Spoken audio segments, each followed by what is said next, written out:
Centro Cultural Ítalo-Brasileiro Dante Alighieri apresenta Benvenuti, seu encontro com a cultura italiana. Produção e apresentação, Cláudia Vicentim.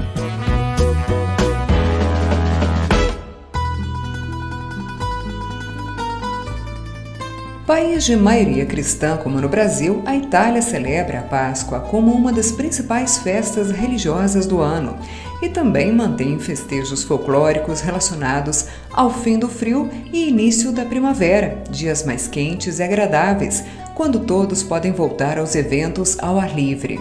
Nos ritos católicos, tudo começa, como aqui, no domingo anterior à Páscoa, o Domingo de Ramos, ou Domenica delle Palme, que marca a chegada de Jesus a Jerusalém.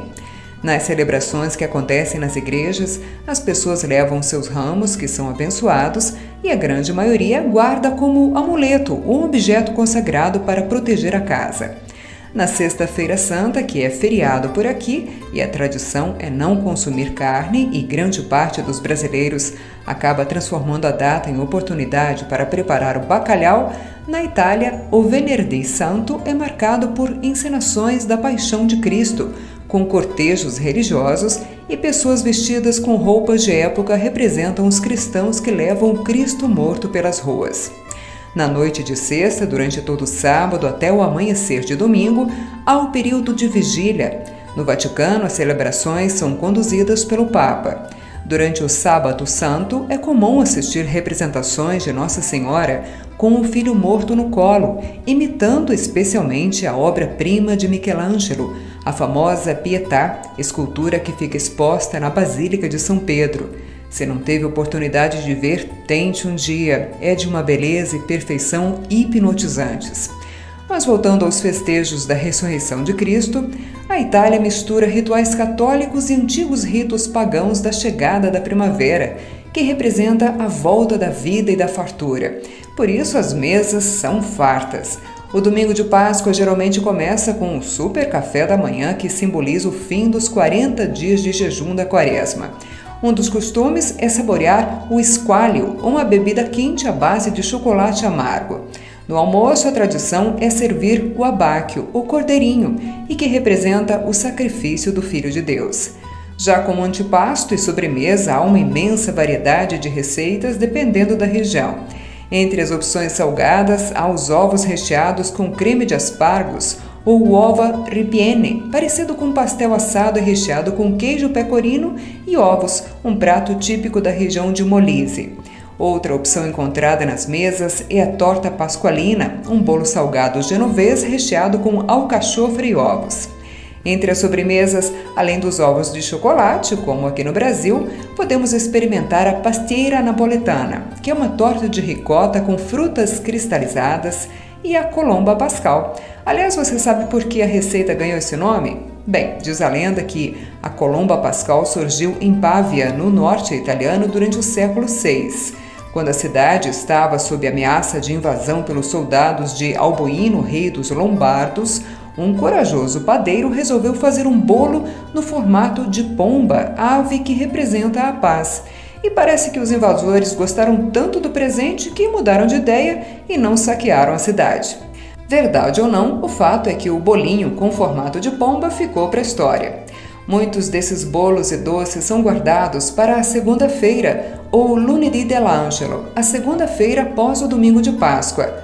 Acho que essa é a principal diferença da festa cristã na Itália. Enquanto aqui no Brasil folgamos na sexta, na Itália todos trabalham normalmente e o dia de descanso é a segunda-feira, também conhecida como Pasquetta. E o costume é aproveitar o dia ao ar livre e fazer piqueniques pelos parques ou qualquer local que sirva de diversão fora de casa, especialmente para curtir o clima mais agradável depois de longos meses de inverno. Há outras curiosas festividades durante o período de Páscoa em diferentes regiões da Itália.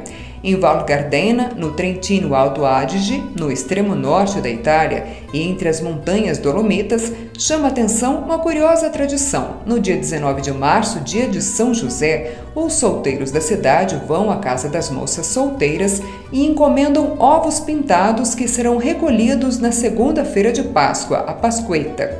Se alguns deles interessar a uma das moças, ela pintará o ovo diferente de todos os outros, para que o sortudo pretendente saiba que é correspondido. Os outros ovos, então, são enterrados sob a neve que em março ainda cobre toda a região. Mais tarde, perto da Páscoa, a diversão é da criançada que fica caçando os ovos escondidos. Em Florença, capital da região da Toscana, uma das festas mais conhecidas apresenta um carro puxado por 4 bois brancos, enfeitados com flores e muitos adornos coloridos, que vão até a Piazza del Duomo acompanhados por um grande cortejo. O carro puxado pelos bois é estacionado entre o batistério e a catedral. Carregado de pólvora, o veículo é ligado por uma corda à igreja, de onde é disparada uma fagulha em formato de pomba. Ao chegar até o carro, ela provoca uma grande explosão. Esse ritual é bem antigo, acontece desde 1007 e leva o nome de Scoppio del Carro e teria surgido para celebrar a chegada do primeiro cristão a Jerusalém, que, claro, seria um fiorentino.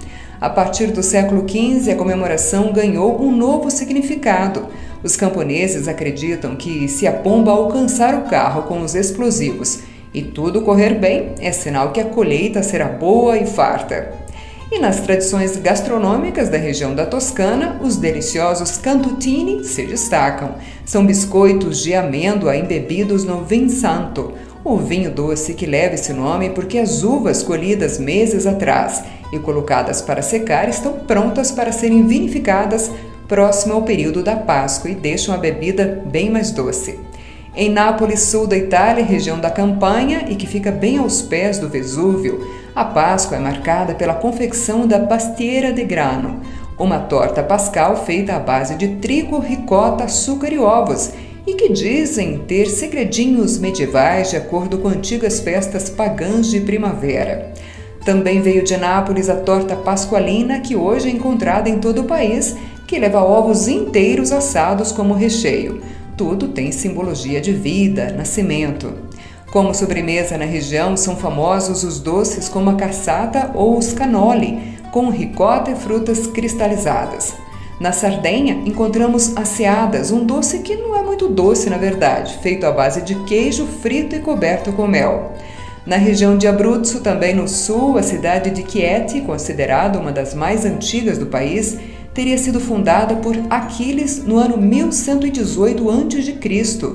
Por lá, a comemoração de Páscoa envolve a procissão dos Incapucciati, ou encapuzados, homens cobertos por uma capa com um capuz, que desfilam com tochas pelas ruas estreitas do centro histórico ao som de música sacra na Sexta-feira Santa. Já no domingo, o costume é todo mundo sair com roupas bem coloridas. Em Caltanissetta, na Sicília, há a Real Maestranza, uma procissão do Cristo Negro da Sexta-feira Santa que é conduzida pelos Foliamari, vestidos de preto em sinal de luto. São colecionadores e vendedores de ervas selvagens que entoam cânticos de lamento em dialeto arcaico. No domingo, o costume na região é servir massas ao molho de agnello ou cordeiro e pizzas com muita cebola e anchovas. De sobremesa, torrones com mel, amêndoas ou pistache. Ainda na Sicília, a Semana Santa é lembrada com a procissão do Santo Véu em Piana degli Albanesi. Próximo a Palermo, a cidade segue tradições bizantinas. Nesse período, moças da cidade vestem vestidos longos, decorados e típicos do século XV. Há ainda a distribuição de ovos pintados de vermelho e, após a celebração religiosa, ocorre a procissão do Santo Véu. Nela, um tipo de sudário é levado em meio ao povo que pode ver discretamente a face de Cristo. Sejam cristãs ou pagãs, as comemorações de Páscoa celebram o renascimento, simbolizam a nova vida que surge e que devemos celebrar com um novo ânimo. Por isso, seja qual for o seu costume ou sua crença, o Benvenuti deseja que a sua Páscoa seja de muitas alegrias e nada melhor para celebrar do que música. E hoje, uma proposta diferente. Vamos ouvir uma banda italiana formada em 1997 na Catânia, região da Sicília, com o nome Metáfora. Em 2001, passou por mudanças profundas depois que o tecladista e fundador Davide Bruno mergulhou em uma jornada espiritual, se tornou padre e alterou o nome do grupo para Metatrone, que significa o trono metafísico de Deus. A banda tem temática lírica e segue o estilo chamado Power Metal. Em suas letras, traz temas cristãos católicos, mas também toca em assuntos delicados, como o abuso infantil e os problemas relacionados ao fanatismo religioso. Vamos conhecer? Para esse episódio, que falou um pouquinho da Páscoa, a música escolhida foi sugestão da colega jornalista Roberta Gonçalves, que assina o blog Jardim Italiano e é grande parceira do Centro Cultural Ítalo-Brasileiro Dante Alighieri. O nome da faixa é Rinascere, que traz uma reflexão sobre o nosso necessário renascimento diante dos problemas e da capacidade de transformar escuridão em luz. Com essa mensagem, eu me despeço e agradeço mais uma vez sua atenção ao podcast Benvenuti. Bacioni per tutti. Ciao, a presto.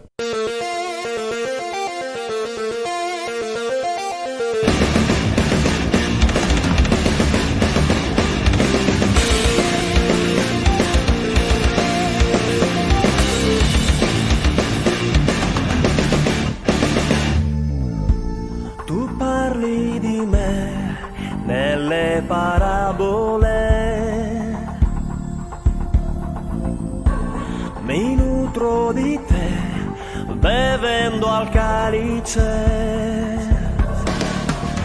vivo la pedagogia del tuo essere padre con noi, voglio schiarire tutti i colori dalle paure, tu vinci me,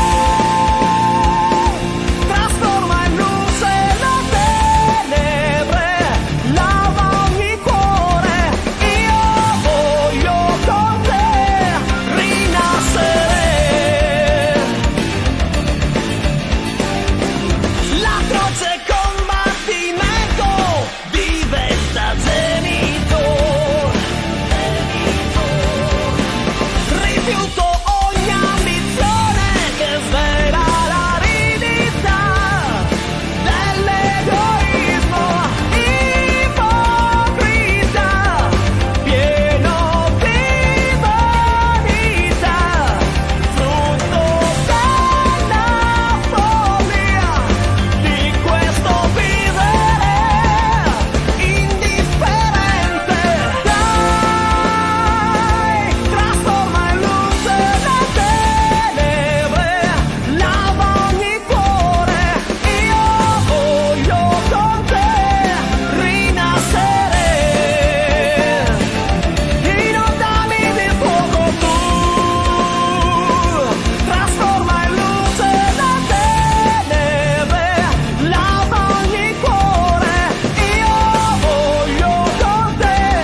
Você acabou de ouvir Benvenuti, seu encontro com a cultura italiana.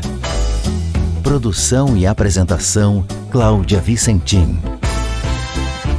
Realização Centro Cultural Ítalo-Brasileiro Dante Alighieri. A Itália é aqui.